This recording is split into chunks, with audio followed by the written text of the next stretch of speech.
Atenção! Começa agora uma teleaula de leitura e interpretação de desenho técnico mecânico do curso profissionalizante. Você vai assistir a teleaula de número 29. Bons estudos!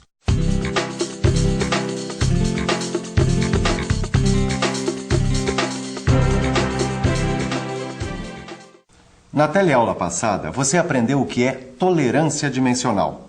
Mas a execução de uma peça dentro da tolerância dimensional não garante por si só o funcionamento adequado da mesma. Por quê? É isso que você vai ver na teleaula de hoje. Na teleaula de hoje, você vai entender o que é tolerância geométrica.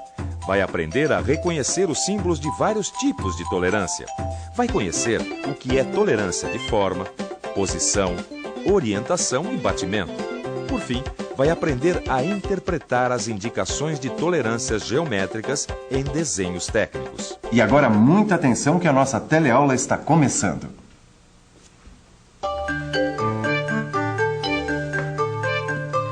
Ananias, então quer dizer que a tolerância dimensional por si só não serve para determinar como a peça deve ficar?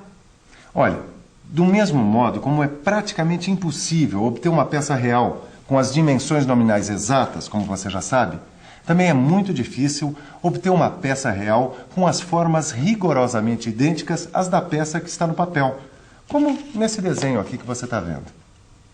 Da mesma forma que no caso da tolerância dimensional, os desvios das formas dentro de certos limites não chegam a prejudicar o bom funcionamento da peça. A gente costuma chamar esses desvios de variações aceitáveis, e elas estão previstas nas tolerâncias geométricas. Tolerâncias geométricas? É, isso mesmo. Tolerância geométrica. Através dela, a gente pode indicar até que ponto uma forma pode se desviar da peça projetada. Como podemos ver nesta tabela, existem as tolerâncias de forma, orientação, posição e batimento. As tolerâncias de forma são os desvios que o elemento pode apresentar em relação à sua forma geométrica ideal. E essas tolerâncias de forma vêm indicadas no desenho técnico para elementos isolados, ou seja, aqueles que não estão associados, como por exemplo para uma superfície ou para uma linha. Dá uma olhada nesse desenho aqui. Preste atenção nestas vistas frontal e lateral esquerda de um modelo prismático. Repare que a superfície S, projetada no desenho, é uma superfície ideal plana. Mas após a execução, a superfície real da peça não fica tão plana como a superfície ideal do desenho. A peça real pode ficar mais côncava. Veja que S' representa a superfície real e S a superfície ideal, certo? Mas a peça real também pode ficar mais convexa. Repare bem na superfície real e na superfície ideal. Você viu um exemplo de desvio por concavidade e convexidade. De fato, esses desvios são dois dos mais comuns, da planeza de uma peça, ou seja, de uma superfície plana. Mas as tolerâncias de forma não se restringem apenas à planeza. Como já foi dito, as tolerâncias de forma podem ser de linha ou de superfície. Miguel, você não tem aquele quadro aí? Ah, é. Dá uma olhada nesse quadro aqui que vai ficar tudo mais claro. Neste quadro, você pode ver com clareza as principais modalidades de tolerância de forma para elementos isolados. As tolerâncias de forma para linhas são de retitude, circularidade e a de perfil de linha qualquer. As tolerâncias de forma para superfície são a planeza, a cilindricidade e o perfil de superfície qualquer. Opa, já estudando tolerância geométrica? Ô, Silva, ainda bem que você apareceu, porque eu tô precisando de uma mãozinha, viu? Claro. O que é que te aflige, meu filho? Bom, dá uma olhada só. Eu já sei que tolerância de forma é para elementos isolados. Eu também sei que tolerância de formas tem de linhas e de superfícies. Bom, eu também já vi esses símbolos aqui nesse quadro aqui. Mas como é que eu interpreto isso no desenho técnico? Melhor coisa que a gente faz, Tito, é ver alguns exemplos. Dá uma olhada aqui nesse desenho. Veja primeiro o que se entende por tolerância de planeza. Ela corresponde a essa distância T entre dois planos ideais imaginários, tá vendo? Ah, então a superfície real da peça vai ser entre esses dois planos. Exatamente. O espaço situado entre os dois planos paralelos é o campo de tolerância. E aqui está o símbolo de planeza que eu vi na tabela. E esse número aqui É o valor da tolerância em milímetros. Certo. Isso vale para as outras tolerâncias? O princípio é o mesmo. Olha essa tolerância de cilindricidade aqui, está vendo? Neste caso, a forma real da peça fabricada deve ficar situada entre as superfícies de dois cilindros que têm o mesmo eixo e raios diferentes. Da mesma forma, o espaço entre os dois cilindros representa o campo de tolerância. E no caso de tolerância de uma forma qualquer?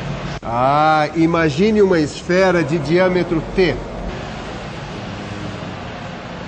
Agora, imagine o centro dessa esfera movimentando-se por uma superfície que tem a forma geométrica ideal. O campo de tolerância é limitado por duas superfícies tangentes à esfera T.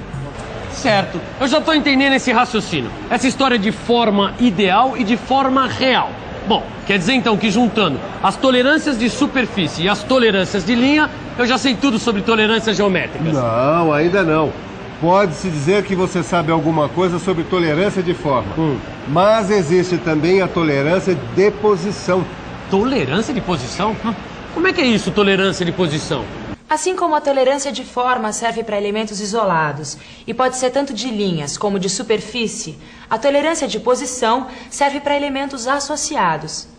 Em outras palavras, quando dois elementos estão associados, pode ser necessário determinar a localização precisa de um em relação ao outro para que o conjunto funcione direito.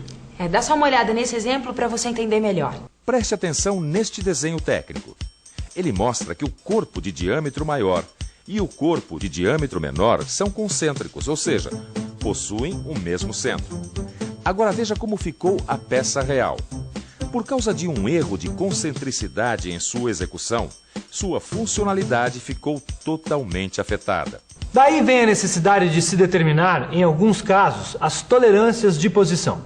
Assim como nos casos de tolerâncias de forma, aqui também existem vários tipos de tolerâncias de posição, como você pode ver nesse quadro aqui. As tolerâncias de posição podem ser divididas em tolerância de posição, concentricidade, coaxialidade, simetria, perfil de linha qualquer e perfil de superfície qualquer. Repare que na frente de cada tipo de tolerância está o símbolo que a representa. Na determinação das tolerâncias de posição, geralmente um elemento é escolhido como referência para a indicação das tolerâncias dos demais elementos. Pode ser, por exemplo, uma linha, como o eixo de uma peça, ou um plano representado por uma das faces da peça, ou ainda um ponto de referência, como o centro de um furo. Angela, será que tem algum bom exemplo aí para a gente mostrar? Neste exemplo de tolerância de posição, o ponto de intersecção entre as coordenadas x e y admite uma tolerância circular de diâmetro t. Para a peça ser aprovada, o ponto efetivo deve estar em qualquer posição dentro da área circular de diâmetro t. Mas além das tolerâncias de forma e posição, existem também as tolerâncias de orientação e batimento. Elas servem para elementos associados. As tolerâncias de orientação podem ser de paralelismo, perpendicularidade, inclinação, perfil de linha qualquer e perfil de superfície qualquer. Já as tolerâncias de batimento são divididas em batimento circular e batimento total. Se eu quiser fazer uma peça e tiver que olhar um desenho, como é que eu vou interpretar as indicações das tolerâncias geométricas? Boa, Caio. Você é dos meus, já vi que gosta de pôr a mão na massa.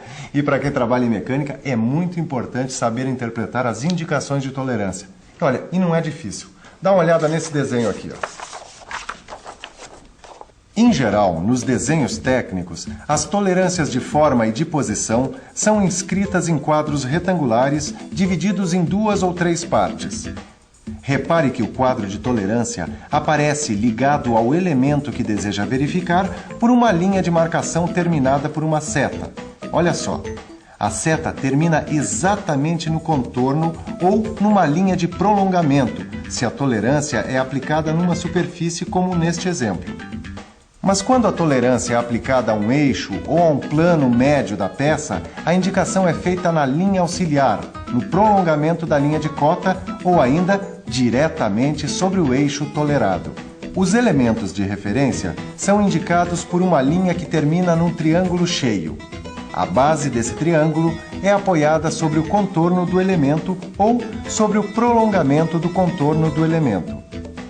Agora, quando o elemento de referência é um eixo ou um plano médio, a base do triângulo se apoia sobre a linha auxiliar, no prolongamento da linha de cota ou diretamente sobre o eixo ou plano médio de referência.